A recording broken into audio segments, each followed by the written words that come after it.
Significance of the UPI move in France.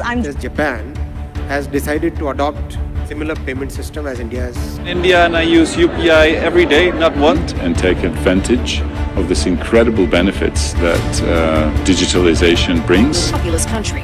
How it works, you need a smartphone and a bank account to link it to. Then you scan the code, enter your password, and that's it. It's instant. There's no cash. Are the norm in places like China.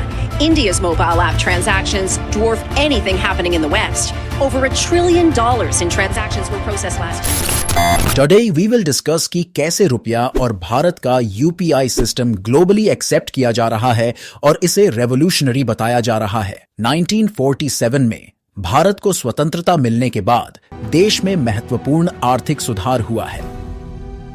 1957 में भारतीय रुपये का डिसिमलाइज्ड किया गया और सरकार ने देश की समृद्ध विरासत और विविध संस्कृति को नोटों पर दर्शाते हुए नए सिक्के और नोट पेश किए। 1990 के दशक की शुरुआत में इकोनॉमिक लिबरलाइजेशन के बाद भारत में फॉरेन से इन्वेस्टमेंट आना शुरू हो गया। इससे भारतीय रुपये के वैश्विक मुद्रा बनने की शुरुआत हुई। भारत की इकोनॉमी आज 7.2% की रेट से इंक्रीज कर रही है। अगर आप इंडिया और यूएस इकोनॉमी पर वीडियो देखना चाहते हैं तो आई बटन पर क्लिक करके देख सकते हैं। भारत आज दुनिया के लिए एक परफेक्ट मार्केट प्लेस बन चुका है, जहां दुनिया भर से डायरेक्ट इन्वेस्टमेंट हो रहा है, जिससे देश की तरक्की और दुनिया भर में क्वालिटी प्रोडक्ट्स भी प्रोवाइड कर रहा है। भारत दुनिया भर में अलायंसेस में एक major and crucial role play कर रहा है, जिसकी वजह से भारत में लगातार इन्वेस्टमेंट और ट्रेड पार्टनरशिप बढ़ रहा है। बिकॉज ऑफ भारत की लगातार बढ़ती पॉपुलेशन की वजह से भारत एक तो लार्जेस्ट कंज्यूमर मार्केट है, दूसरी भारत में मल्टीनेशनल कंपनीज को एक चीप लेबर की अवेलेबिलिटी बहुत आराम से मिल जाता है और काफी इफेक्टिव है। और भारत इंफॉर्मेशन टेक्नोलॉजी के मामले में से आईटी सेक्टर का हब कहा जाता है। जैसे जैसे भारत दुनिया के देशों से ट्रेड पार्टनरशिप बढ़ा रहा है, ऐसे में भारत चाहता है कि दोनों देशों के बीच में लोकल करेंसी के रूप में पेमेंट किया जाए। इसकी वजह से दो चीजें उभर कर आती है।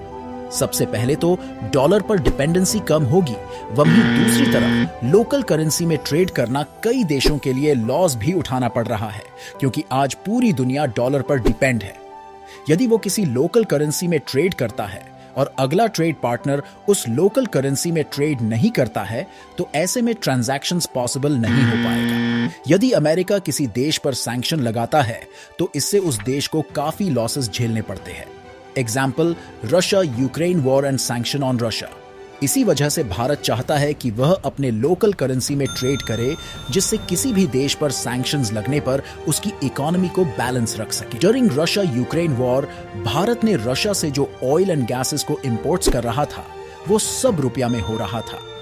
आरबीआई ने 22 देश को परमिशन दे दिया है कि वो वोस्ट्रो अकाउंट ओपन करके रुपए में ट्रेड कर सकते हैं। वोस्ट्रो वह अकाउंट है जिससे फॉरेन के कंट्रीज रुपए में ट्रेड कर सकते हैं। भारत ने जिन देशों को वोस्ट्रो अकाउंट ओपन करने को परमिट दिया है उनमें यूके, जर्मनी, रशिया, यूओई, न्यूजीलैंड और श्रीलंका जैसे देश शामिल हैं। Now I would like to discuss about how UPI system is so popular and how it is called revolutionary. UPI यानी कि यूनिफाइड पेमेंट इंटरफेस, जिसे 2016 में NPCI द्वारा लॉन्च किया गया, जिसकी खास बात है एक मोबाइल एप्लीकेशन से हम कई सारे बैंक अकाउंट लिंक कर सकते हैं और बिना पेन पेपर इन्वॉल्व किए हम किसी को भी आसानी से पेमेंट कर सकते हैं। क्या यूपीआई से पहले कोई ऑनलाइन पेमेंट सिस्टम नहीं था? जी नहीं, ऐसा नहीं था। भारत में यूपीआई से पहले NEFT, RTGS और IMPS जैसे सिस्टम्स थे, लेकिन इन सब पेमेंट सिस्टम में कुछ कमियां थी, जैसे कि इन सब मेथड से इंस्टेंट पेमेंट नहीं किया जा सकता था। RTGS सिस्टम से किसी को पे करने पर 30 मिनट बाद ही पेमेंट रिसीव हो पाता था और वहीं NEFT के केस में यूजुअली 2 घंटे का टाइम लगता था और IMPS से इंस्टेंट पेमेंट हो जाता था। और इन सब पेमेंट मेथड से आरबीआई कुछ पेमेंट बीचाई चार्ज करता था। इसी वजह यूपीआई को लॉन्च किया गया। यूपीआई को आज ग्लोबली रिकॉग्निशन मिल रहा है और कई कंट्रीज है जो इसे एक्सेप्ट कर रहे हैं।